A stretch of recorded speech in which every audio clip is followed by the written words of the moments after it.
Good evening. Thank you so much for joining me here at the First Alert Desk.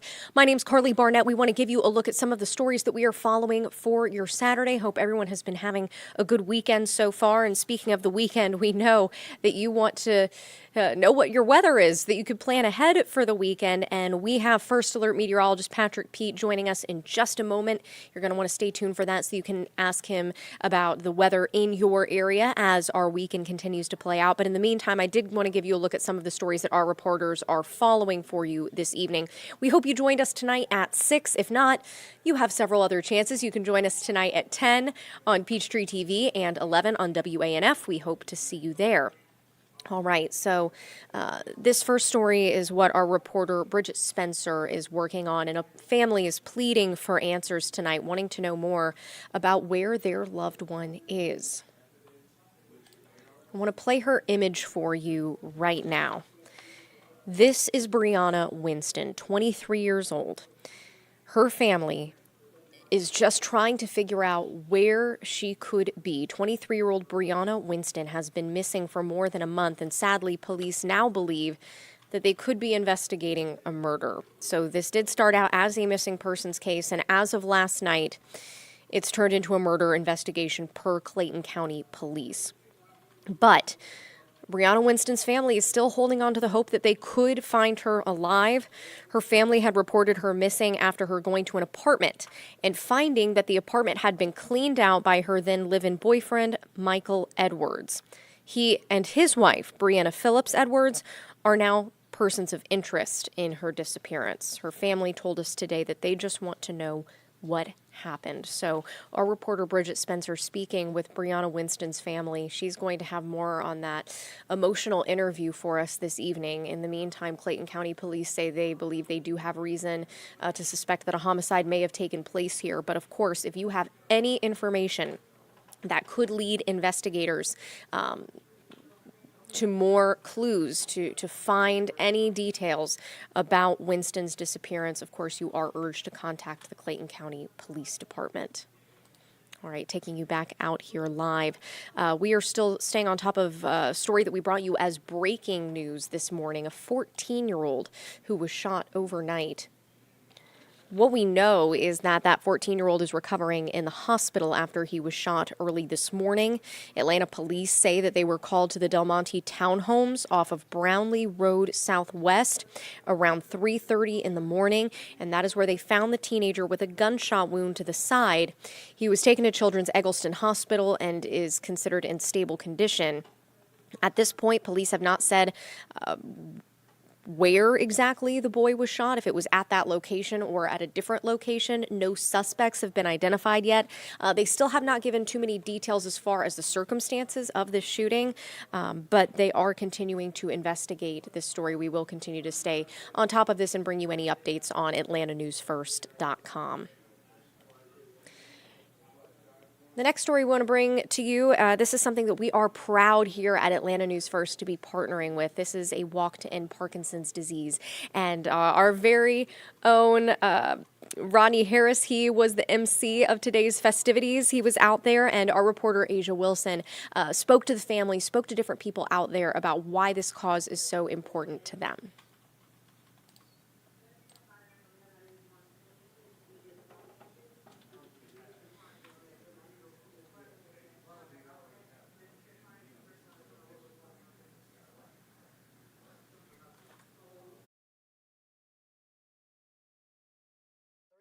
1,000 of those cases are in our state. It affects your memory.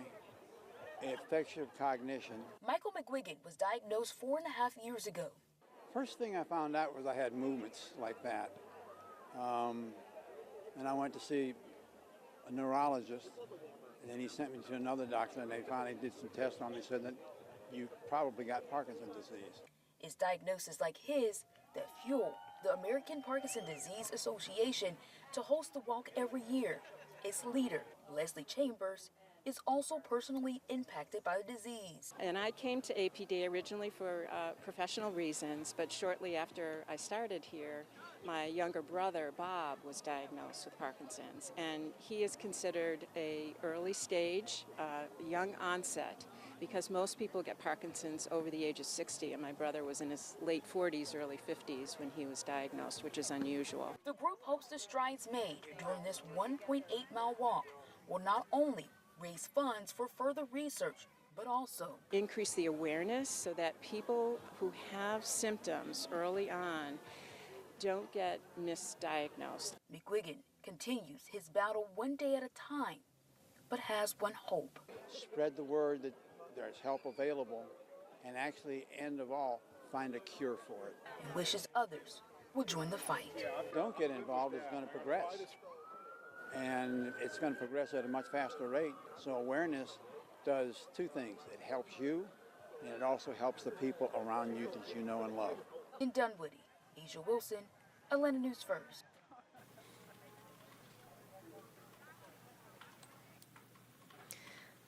All right, great to see what they were doing. We were also told that they did reach their monetary goal today, so that's very good news as more research is done and more resources are developed. I did see some of you guys joining here. Alex watching from East Point, thank you so much for joining us. Jean Coleman praying for her family that she's found alive, this in regards to Brianna Winston, and seeking truth. Hey, you know, unfortunately we ask that question, what is going on, so often.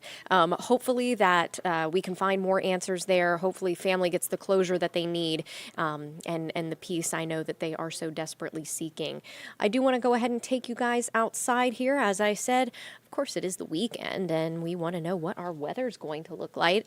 And who better to answer that than First Alert meteorologist Patrick Pete. He's joining us now. So Patrick, the good news is for a walk today, for any other weekend events we have going on, our weather held up with us. It was cooperating. It did, Karli. And I know a lot of folks were wondering, what's going on?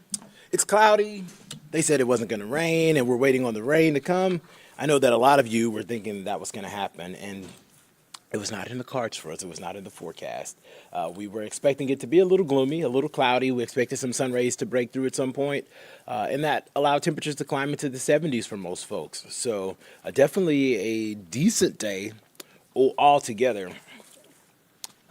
I know everybody's wondering, Saturday was okay, what's Sunday looking like? Well, thankfully Sunday is looking better. The forecast for tomorrow is going to include a little bit more sunshine and actually tracking some warmer temperatures. So we're expecting to nudge up a couple of degrees, getting into the lower 80s across most of the region. So we are winning for sure.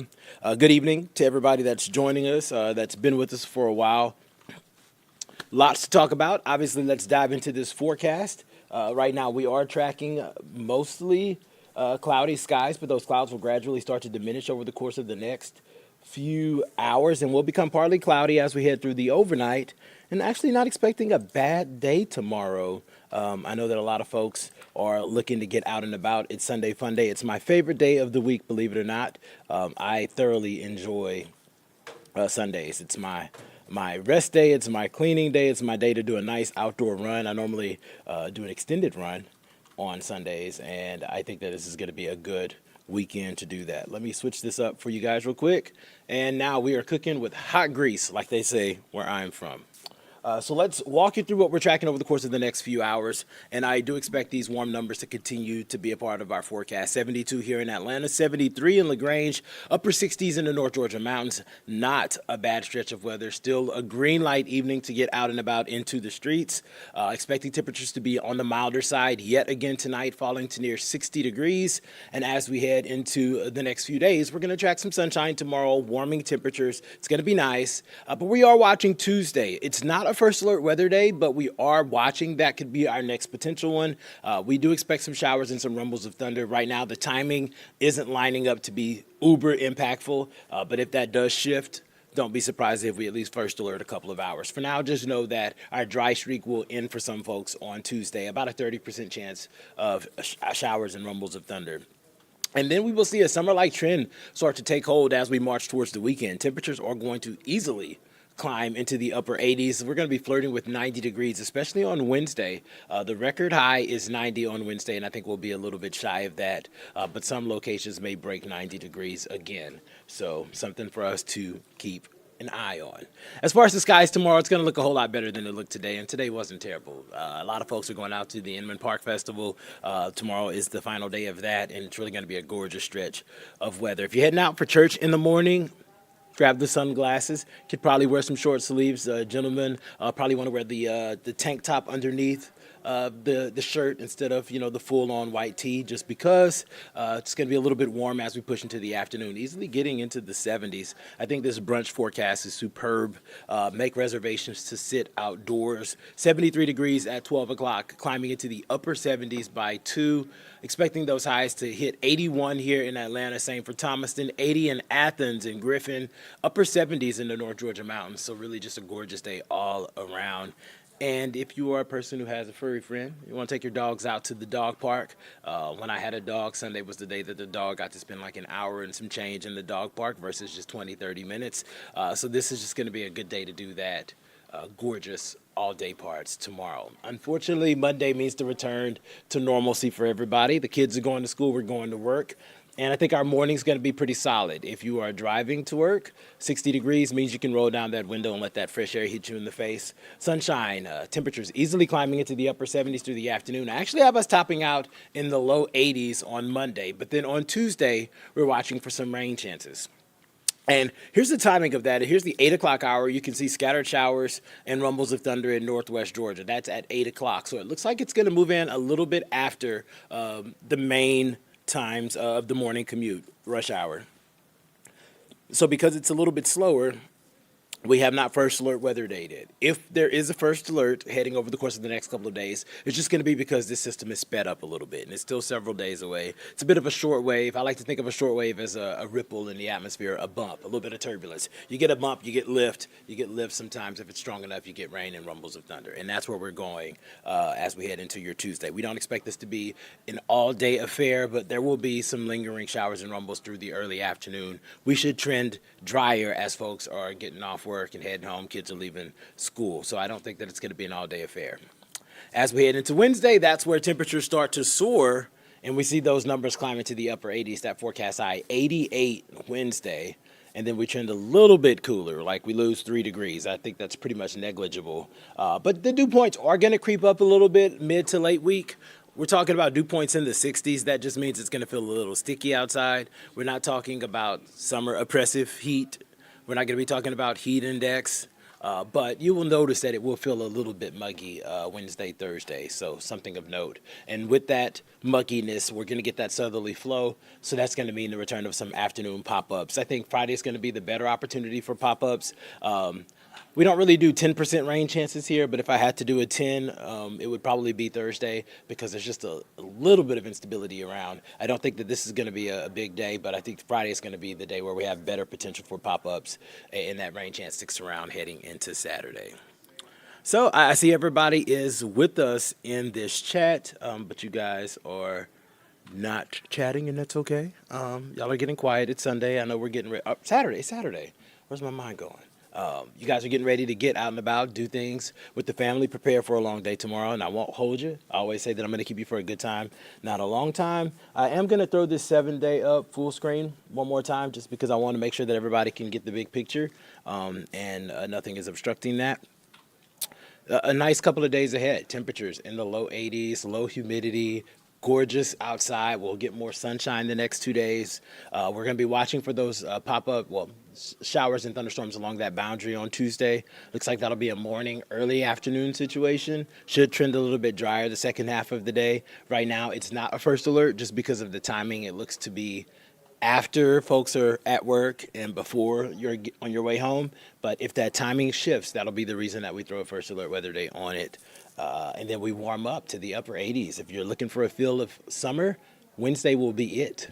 I think that we'll have some locations south of Atlanta that'll easily hit 89, 90, maybe even a 91 degrees in Eatonton. I'm going to go ahead and project that.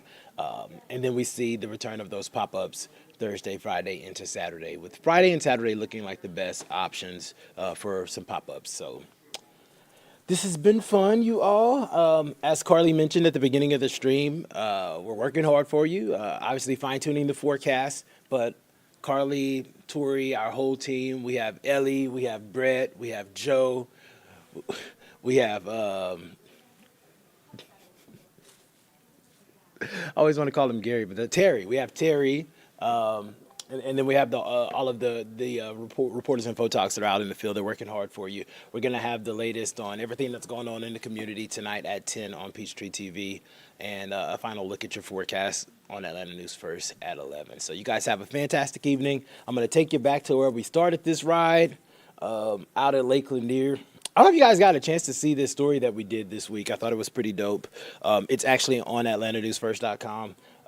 Chief Investigative Reporter Brendan, he went out to Lake Lanier with some divers, and it was a really dope story, y'all.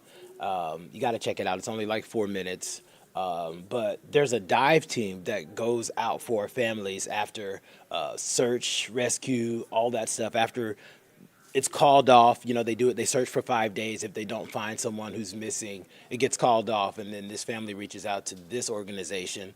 They go out with their dive teams and they go all the way down into the lake to try to retrieve them. Spoiler alert, there was a family that was looking for someone in the story, and they got a resolution. Anytime there's tragedy, you feel for the families, but also you rejoice in the comfort of knowing that they get to say goodbye officially, So it's a great story, great piece, and it just opened my eyes to a lot. Being someone who is a year and 3 months into Atlanta, I just thought it was a great piece. So with that being said, we'll take you back out to Lake Lanier, and you know where to find us tonight at 10 and 11. Y'all have a fantastic evening. See you guys in a little bit.